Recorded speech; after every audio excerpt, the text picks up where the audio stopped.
intending to play a different song, and I guess like on my like song playlist, this song, don't you forget about me.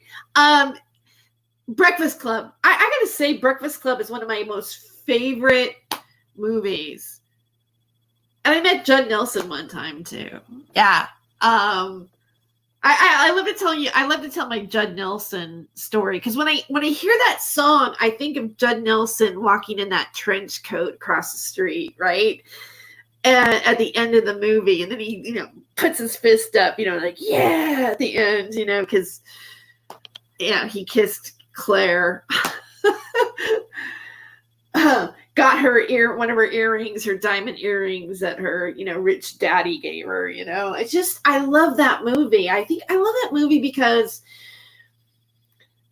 just the high school experience, all the different stereotypes really, because all those characters that were, in, Saturday morning detention, were stereotypes of high school, or what the high school experience is like, right? You got the jock, you got the brainiac, you got the, the social, the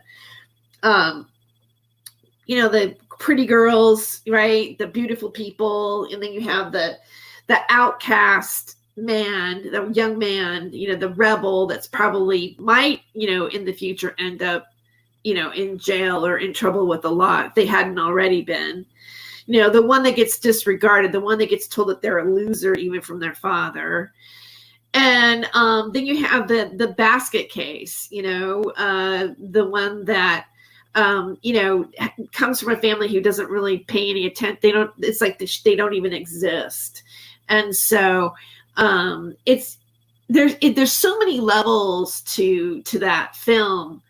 And yet, because they were, I guess, like, having an experience of all of them being in detention, that they ended up, like normally they probably would never have talked to each other in school because of the groups that they belong to. Because we all belong to groups, basically. This goes right back to, the beginning of socialization of our first homonyms, or, the human being. Like, we want to belong to a group. We have a society, a secret society, secret clubs. We like feeling accepted. And yet, when we get to like puberty, or we get to like, our teenage years, where we're becoming young adults who are going to go out in the world and represent this on even a larger scale, right? Because they're not in school anymore.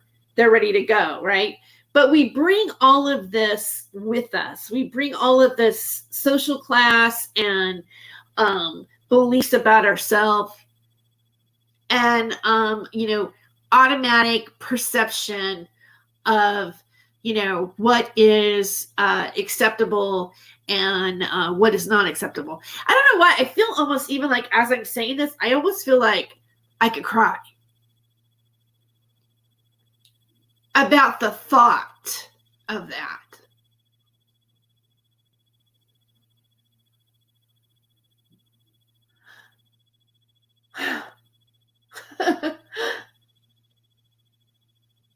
Sorry, I didn't expect myself to cry. Huh, funny.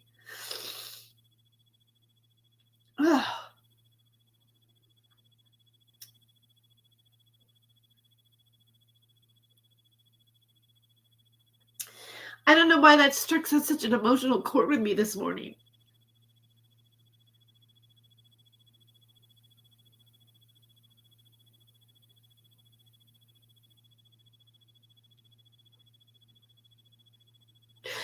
Wow, okay.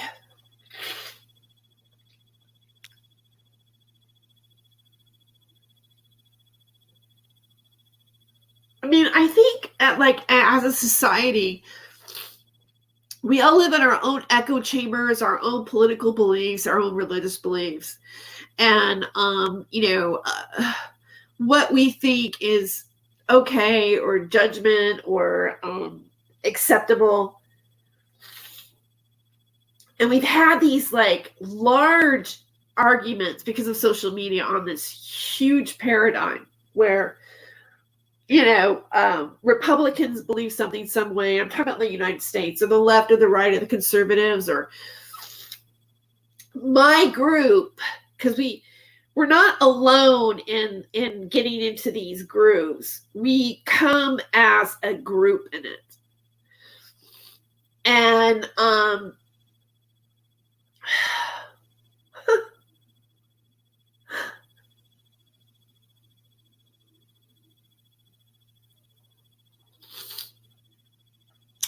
I guess I've always, in some ways, I don't know about anybody else out there, but I've always felt a little out of the group.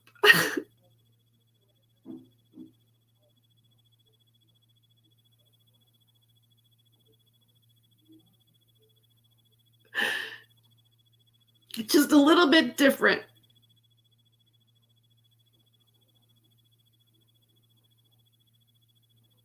I mean, oh,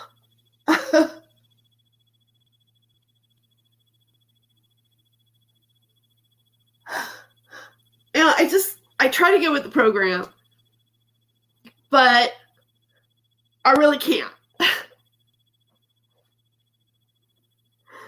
And I can't join people in their groups and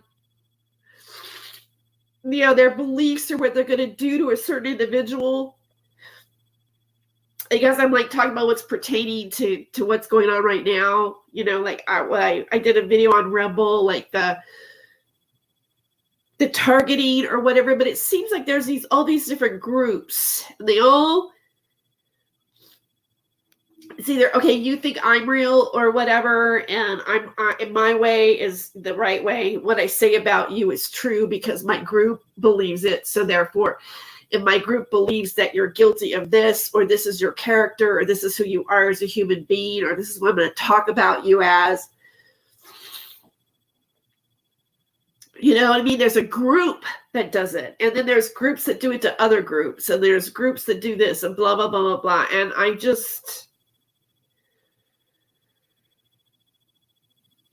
can't, I'm not in a group. I don't belong to a group.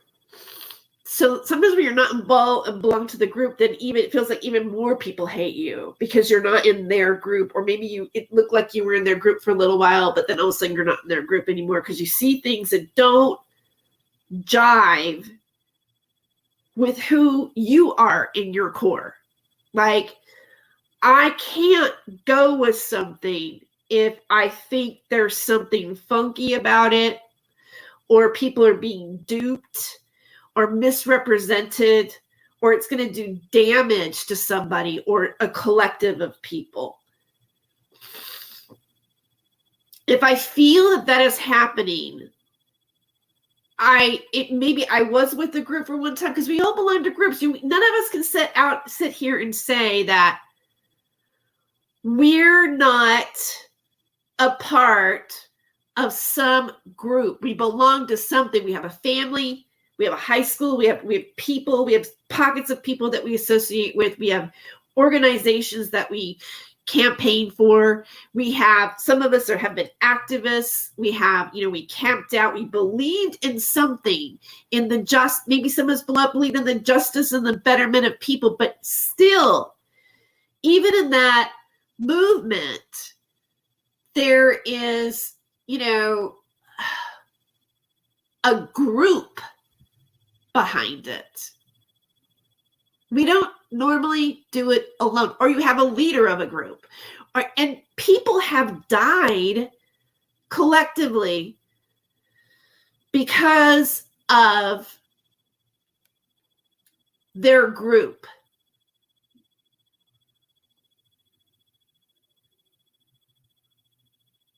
And the destruction of what that group can do is frightening to me. I don't know, probably to you too. I mean, think about it.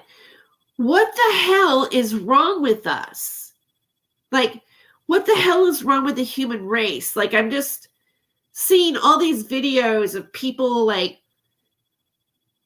attacking each other in grocery stores and, talk. It just seems like our hominin, our human species right now is destructive to its own self, others, and the planet.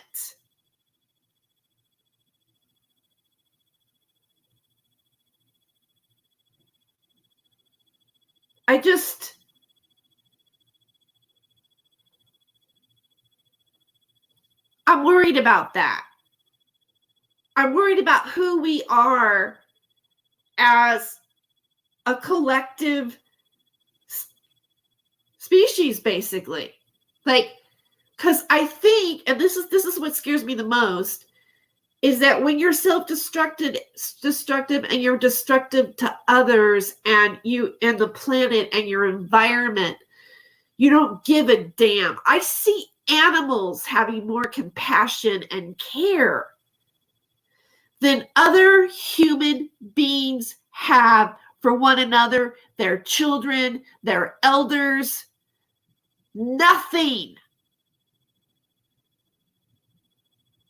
And it's sometimes disturbing, overwhelming, and heartbreaking.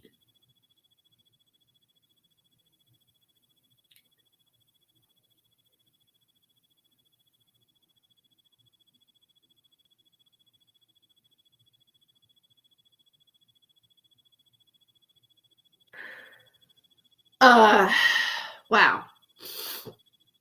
So, I guess I needed to say that. Sometimes it's good to get out and express things like this. Like I feel that I'm looking for a communication in the message that I feel I'm speaking.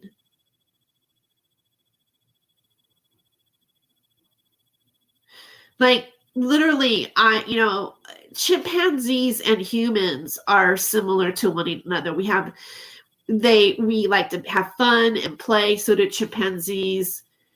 We have compassion. We have empathy. But you know what? I get stuck on that. That's when I tutor anthropology. That's part of like the studies is the comparison between chimpanzees and humans. And I wonder, like, well, do we really have compassion for one another? Do we have empathy? Did it leave? What is going on? I mean, like, I know, like, a lot of us, are people, like, there's a whole thing, I'm an empath, right? And there are empaths. I believe that I'm an empath,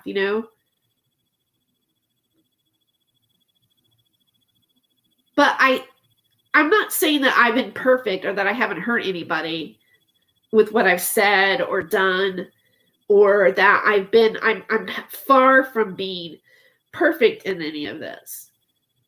And I know that a lot of people who are listening to me right now go, oh, yeah, right. But really, deep down inside, I only smack back when I've been attacked. And I can smack back really hard. I know that.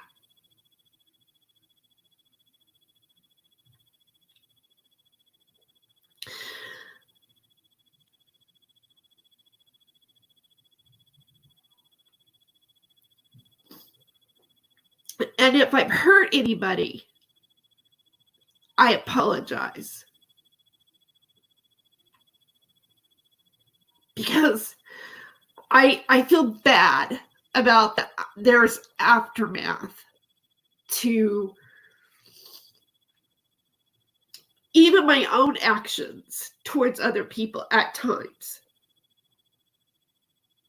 For the most part, I'm really, I want to have fun and I care about people and I want to do something. I want to do good in the world. Every day matters. Every person matters. I like to smile at people and be nice to them straight, when you're in the grocery store or whatever, try to have some sort of like, even like a homeless person, like, and try to like give them, like, treat them like they're a human being. It's another human being sitting there in the sun, begging.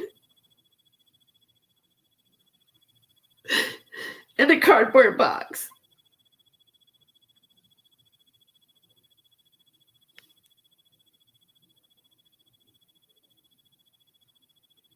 So,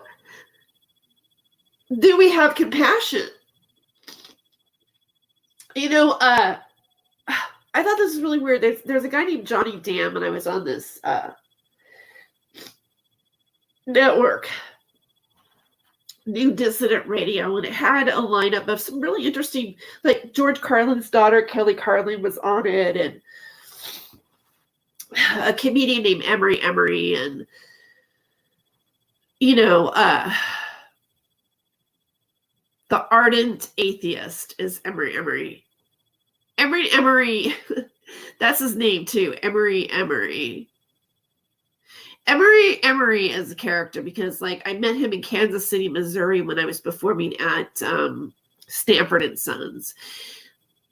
I was kind of like just starting. It was my first year touring as a stand-up comedian. And my first gigs I ever worked was Overland Park, Kansas. I mean, out of the United States. It was Overland Park, Kansas, and St. Louis, Missouri. And then I went and I did a showcase at the Funny Bone in St. Louis, and then they started hiring me to open an MC. And this was like 1990, and Amory and I were booked on a gig, and it was like we were driving. We had to drive, like, you know, I don't know, like maybe we were going to Wichita or something like that. It was like, seemed like it was something that was like maybe no more than 2 hours from Kansas City, Missouri. And he's speeding, and he gets pulled over by a police officer, and he's, you know, the police officer starts talking to him, and he's like, "We're going to lower comedians, and we're going to blank, blank, blank. Got a show. She's another comedian, blah, blah, blah, blah, blah." And he's like, and the police officer goes, "Okay, I'm gonna run your plates and see everything, but, you know, you've been going 90 miles an hour and blah, blah, blah." So apparently Emery goes back into the police car, like, and talks to the police officer for, like, it seemed like I don't know, maybe it was like 10 minutes or so. You know, for whatever reason, he asked, Emery to come into his car and have a conversation, which I was still sitting in the passenger, you know. And he says, "So, so you're comedians?" And he goes, "Yeah." He goes, "Do any of you guys do drugs?" And Emery goes, "No." And he goes, "What about your passenger?" And he goes, "No, this is her first year as a stand-up comedian. She hasn't had time to form a drug habit." I always thought that was so hilarious, you know.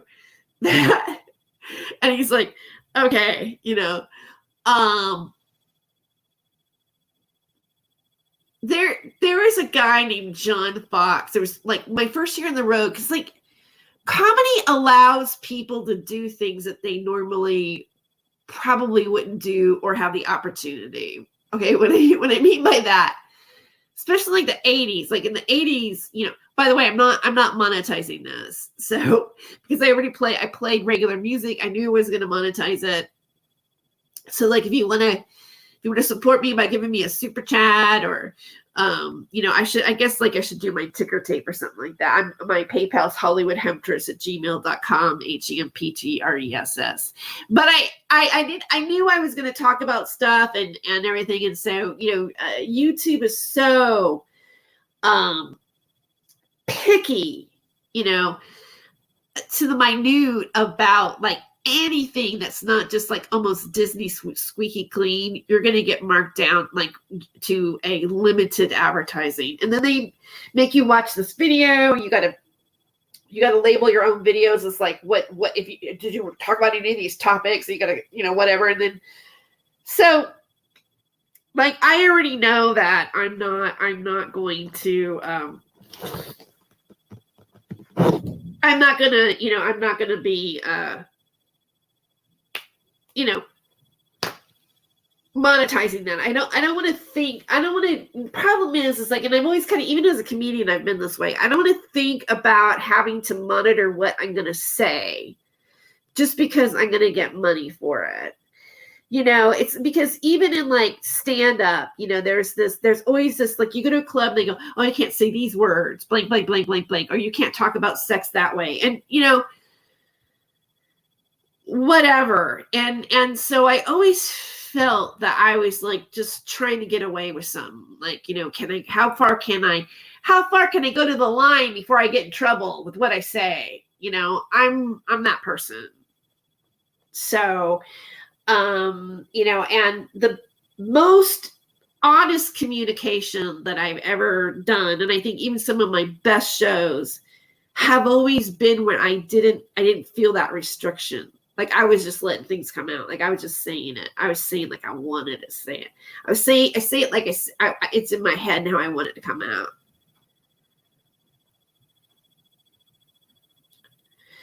I think there's a big threat, a big control over speech and what someone writes in books. That's why historically they banned books, burned books, put bad books on a certain list. And sometimes that list changes, just like YouTube. Like, at one point it's on a good list, it's okay. Like, we were able to read Mark Twain and Harry Potter or whatever. And then all of a sudden something happens. And now, because people think differently, it's on the bad list. YouTube loves to do that. Like, my feeling is like, I don't want to do a Sound of Freedom video on YouTube because I think in 2 years I'm going to get, a harassment and cyberbullying strike for it. Because that's how YouTube rolls. Well, we implemented a new law about what you can say or not say. So we're going to just tell you, we're just going to say, but it can change. Just like all the meanings of our words or pronouns or whatever. No, today it's different. And if you don't go along with that program, we are going to punish you for it. Either we're going to take money away from you, or we're going to humiliate you and shame you in the town square. Because we changed the rules. It doesn't matter if we change the rules. Yeah, I know 2 years ago you could say that, but right now you can't say it today. And I don't know if you guys saw this, but Robert Kennedy Jr., I guess there was speaking out about censorship and having a voice in it. And Debbie Wasserman Schultz and a bunch of other people vetoed him, like, not to speak. They freaking censored him. Okay, maybe they don't agree with his views, right, about that word I'm afraid to say on YouTube because I know that I might get in trouble for it. Okay, so what? They think he's a freaking nut job and a conspiracy theorist and an ex-heroin addict and whatever, right? But he still deserves to fucking speak.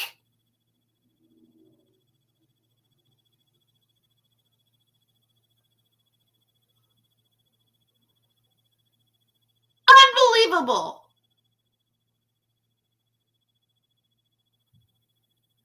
Shocking.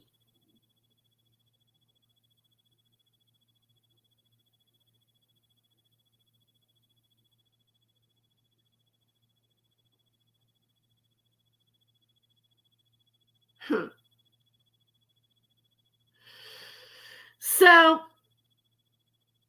before I started this video, I started to think about something. I saw a video and I see Colleen Cocker's point about something where, I judged her for smoking her marijuana pipe during her live stream. And I gotta admit, it was pretty hypocritical of me because I am one of the biggest offenders of smoking marijuana in front of a camera. Okay. I did a YouTube live stream on on another channel. And it was 420. We were celebrating 420 for legalization in the state of Washington, but it wasn't exactly at that time, but it was, because it was legal. And I didn't realize that there was this a guy named Travis John. He was like from .com, productions. He was managing rap talent, and he and his brother Steven had a vape pen store that has a hangout spot and everything. Very cool. And a friend of mine put a show together that was part of Wu-Tang Second Generation. And by the way, I was watching what's his name? Maybe I can see it in a moment. I've been really into his videos. He was a famous rap artist, and he just gets up on YouTube and speaks a lot about stuff. So let me see if I can find a video of him. Darn it. Where is things when you really want to see it? Maybe his name will come to me. Anyways, he did a video about the Queen, and how like he wasn't like okay, and Prince Charles and all this kind of stuff, and how he brought up some really radical stuff. It wasn't reptilian, all right, when it was just about, I don't know, the Queen going and having these kids, right? I know you all heard it, right? And how, anyway, so I'll just leave it at that. If you know the story, I'm not even gonna, because this is YouTube and they don't like that talked about. But he could talk about it. It seems like when you're more famous, you got a bigger channel, you got a bigger following, and you're monetized, and YouTube's making a little chunk of change off of you. Personally, I think they give you a little bit more grace because, you're a source of income to them. So there's that. Willie D Live. That's who it is. He does these little talks. They're like 15 minutes. Sometimes he'll do the one clap. Like if he's mocking something, he'll go,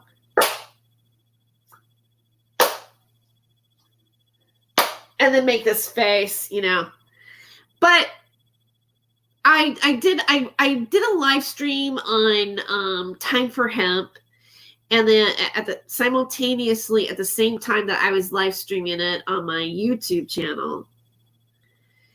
And they were rapping and everything, and I'm talking about the marijuana party. But then before that, I did the same thing at an event of them performing, and then I performed on it, and it was like almost like live stream, like a marathon kind of thing, right?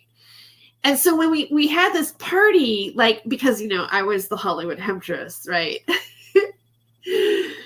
They had so much weed there. I mean, and good weed, good weed. I mean, I'm good bud. Okay. There's such great bud in the Northwest. That's the reason why I loved working up in Oregon and everything like that, because it had the marijuana is just, it's close to Humboldt, it's amazing. All right.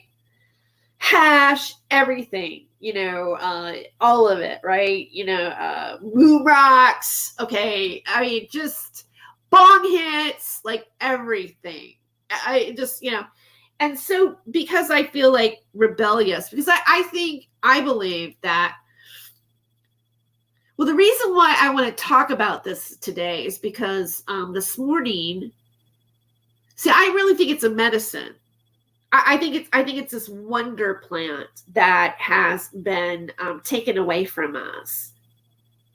When we talk about people doing harm to other people, and why, I think the very aspect of cannabis Look, we got propaganda. We were William Randolph Hearst, oh, it was racist. It was brought over by the border by Mexicans. You have white women smoking it with black jazz musicians. It makes people go insane, and women are sluts. There's a shame attached to it, which, by the way, is something that the people that do online harassment collectively as a group, that's one of their little playing cards. When they do videos about you, they sit and they shame you for things that you should be shameful about according to their viewpoint. And their group is doing that collectively. It's not just one person, it's, whatever. So there's an element of shame associated with the cannabis plant. Because when my dad saw that footage, right? My dad called my mother and told her that I had a drug problem because he didn't get it. He didn't get that we were making a statement or that, smoking marijuana, no one's ever died from it. That it was like a rebellion. Like, oh, when you're a little girl and your mom won't let you wear makeup, and then you do put makeup on for the first time, or you get allowed to. You do so much of it. You're this thick blue eyeshadow and your cheeks like, I've got makeup on, everybody, right? It's just like, you look like a clown. Like, no, okay, so hopefully you have a mom that helps you, knows what you're doing, and she helps you smooth that out and make it look pretty and natural, teaches you how to put your makeup on, right? But I'm going to have to go pretty soon because my cousin usually calls me around this time. So I might go up until, you hear the phone ring. So I think that is kind of like what happened after legalization for some of us. It's like, when you're 21, you can finally drink. Boy, you want to drink. Oh, I get to do it now. I get to do it. I get to do it, and it's legal, and I'm old enough, and everything's fine. Of course, they have to pay a lot of taxes to do it now. But, it's, so they came, it was like, we were filming it and everything. And that night, TV, who's second generation Wu-Tang, we spent a lot of time talking. It was being filmed. Our conversation was being filmed. And we were talking about all kinds of things, Like, he's talking about how, like, the older generation takes care of the younger generation in their clan. Like, it's a family. It's like there's a community, a group, if you will, associated to the Wu-Tang Clan. And like Wu-Tang Clan, some of them gotten arrested. Some things have been tragic about them. In some ways, they have paid the price for their words, right? I think that there's some people, like, I like to listen to Zeph Daniels because he's one of those profound speakers. I mean, even if you don't always agree with somebody's perception of something, you can respect the perception of it and the delivery and I allow myself to contemplate it. Why don't I like this part? Right? But those kind of speakers we need people that will speak from the heart and almost like, like see, the thing about rap, because it has words, it's powerful. It also mind controls people. It can be manipulated because I think humans are subjected to that. Music does something to us. There's a rhythm, there's a beat, and then the words come out, and the words go into our consciousness. Then it goes into some frequency, and it comes in. It's like, it like, that's why, that there's a really good movie, something about like it, I'm Here or something like that. It's a Bob Dylan, right? Multiple actors. I'm gonna look it up really quick because I want to make sure that I highly recommend this movie.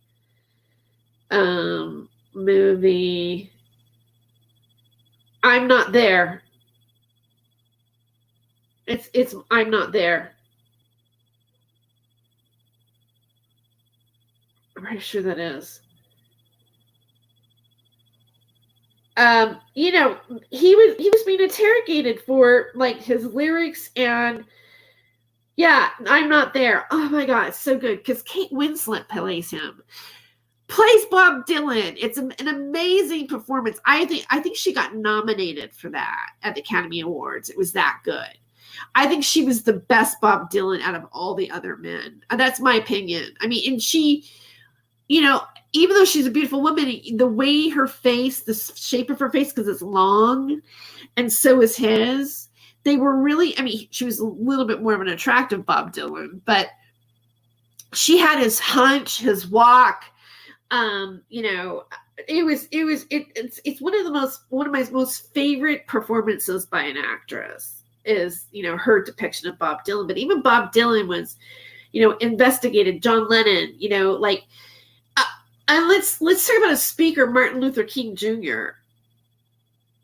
His pitch, the way he presented it, what he said, the consciousness that came through him that caused a revolution. See, and we've had these people that can write songs and do things and speak in a certain way that are speaking out against the establishment.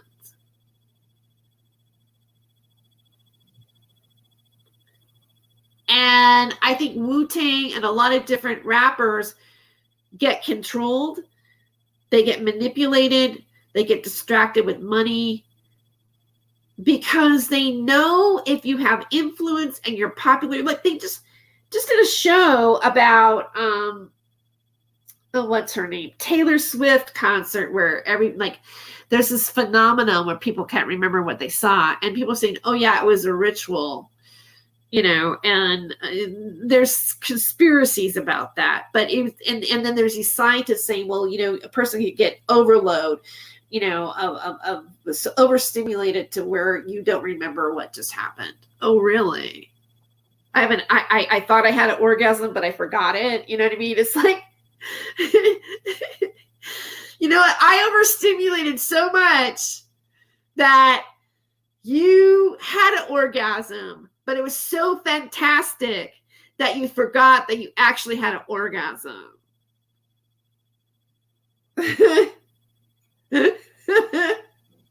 Okay, that's funny to me. That's fucking hilarious to me.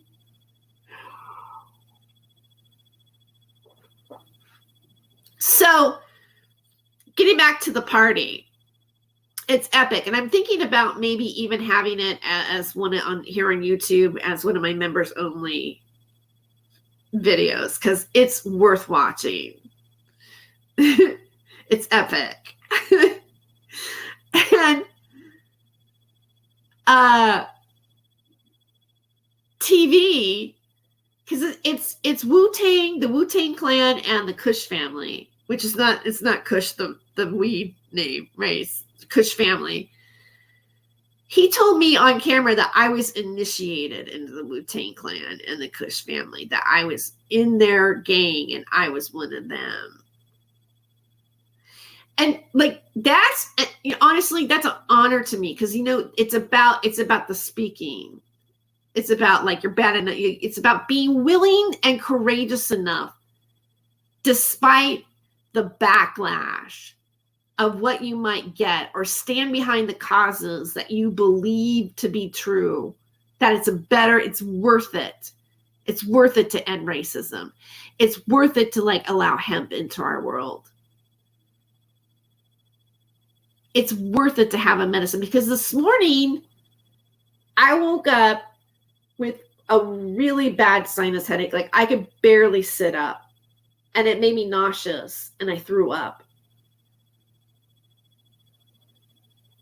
And my little sweet kitty was, like, looking at me, like, by the toilet, like, being right attentive, you know, like he knew that I was sick. And you know, I don't have any Tylenol. I had a little, I have some cream that I was selling, which I gotta, like, I haven't sold it lately because I haven't been able to pay for the You have to, it's like $19.95 a month to use the link or whatever. You know, they have to anyway. So, but I really like it, the product. And, you know, I rubbed some of that hemp, you know, some of the, you know, CBD cream on my, across my forehead, just, you know, because I can't take aspirin because I'm allergic to it. The, you know, the T2s, you know, the, you know, when you have like any tooth thing done and they give you those codeine and Tylenol, they make me constipated. I know it sounds gross, but I hate it. I can't. I'm like, I'd rather just go through the pain than go through the constipation, you know? So I've been using cannabis. I started using cannabis back. I mean, I wasn't, when I was growing up, smoking it was not what good girls do, and not girls that are supposed to get good grades. Okay. Not like, I'm going to say that I felt in my life, when I look back at it, I had a pressure to perform academically and or whatever, because my mom and my grandmother were both teachers. They were not going to let me off the hook, and if they knew that I was capable of really good grades. My mom always says, you got better grades than I ever got. I never was as good as you are. But when you do that as a student, you have more and more pressure to behave. Things are expected of you. You are not to do drugs, and you are certainly not to have premarital sex. That is just not acceptable. And God forbid you get pregnant out of wedlock before you're married. That was like heavily judged when I was growing up.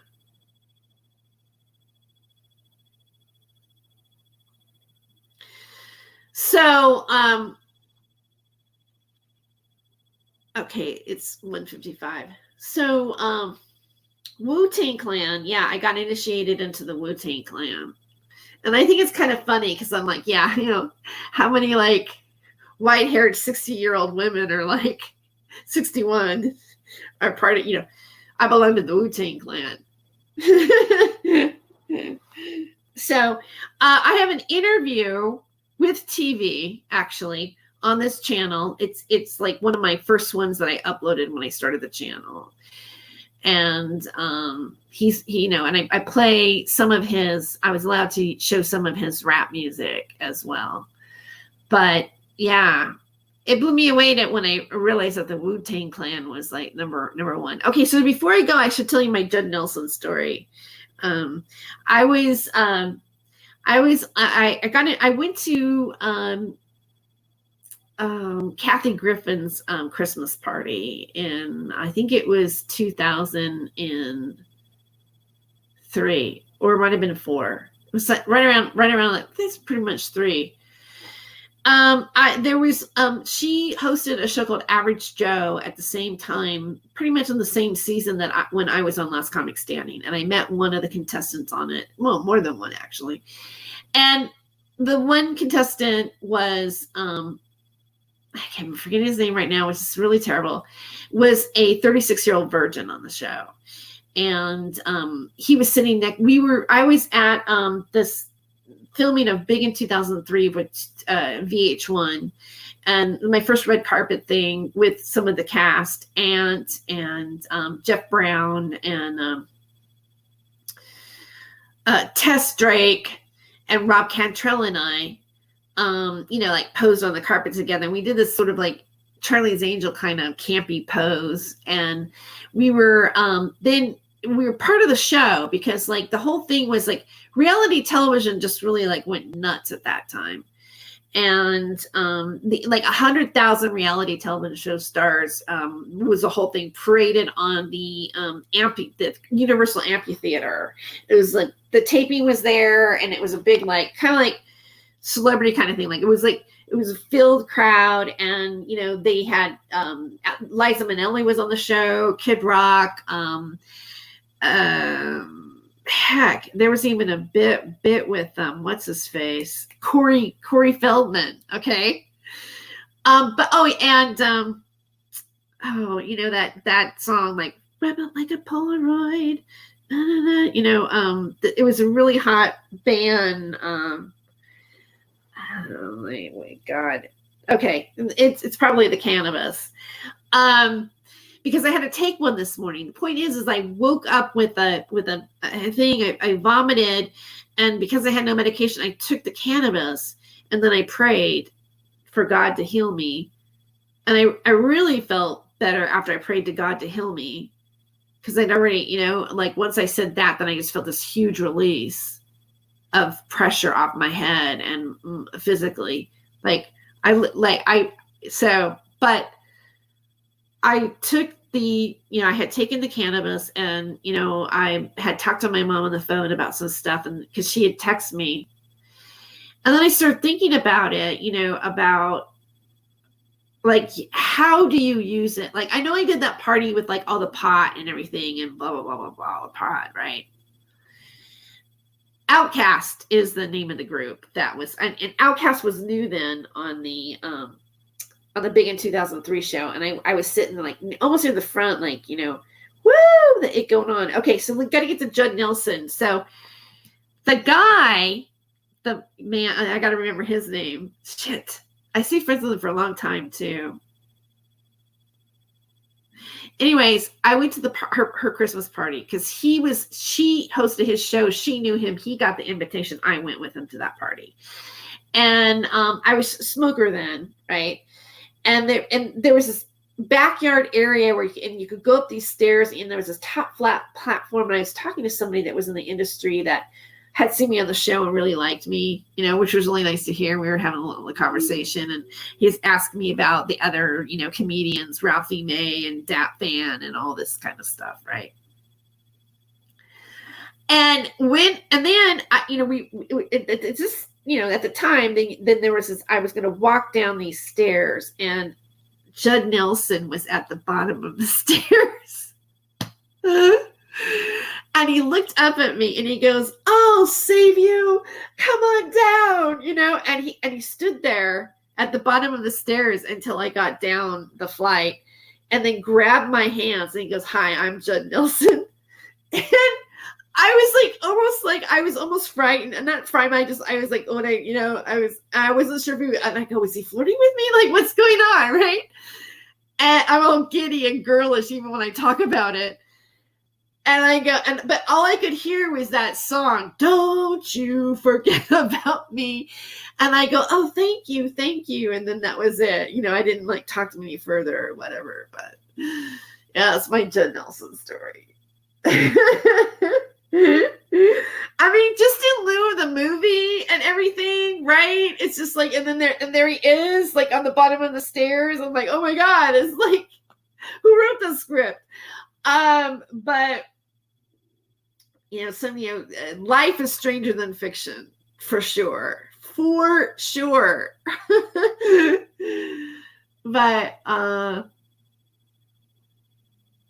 you know, I had to write an essay on the Breakfast Club. Well, I chose the Breakfast Club. I was taking a film class, and it was you know, script writing really at the City College. The professor, towards our finals, we were to analyze a choice of films. And I chose Breakfast Club, and I watched it again, and I read the script. And there's this line in it about something when we get, hold on.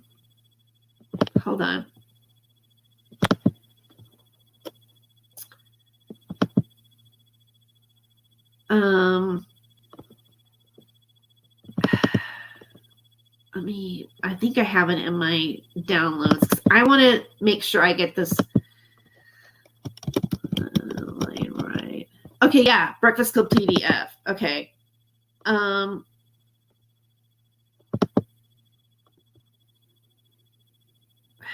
I'm sharing it. The Breakfast Club. The Breakfast Club has always been one of my favorite films The film resonates with many people and has stood the test of time because it depicts how social dynamics are played out in high school. If you've gone to high school, you can relate to The Breakfast Club. The theme of the film is stated in the opening credits with a quote by David Bowie. And these children that you spit on as they change their worlds are immune to your constellations. They're quite aware of what they're going through. The theme of the film is further reiterated by the character of Brian in the opening image and closing image of the film. You see us as you want to see us. A brain, an athlete, a basket case, a princess, and a criminal, correct? Breakfast Club focuses on a disconnect between adults and the youth of the new generation, and this theme is also facilitated by the character of Allison. When you grow up, your heart dies. That's the line. That's the line I wanted to say.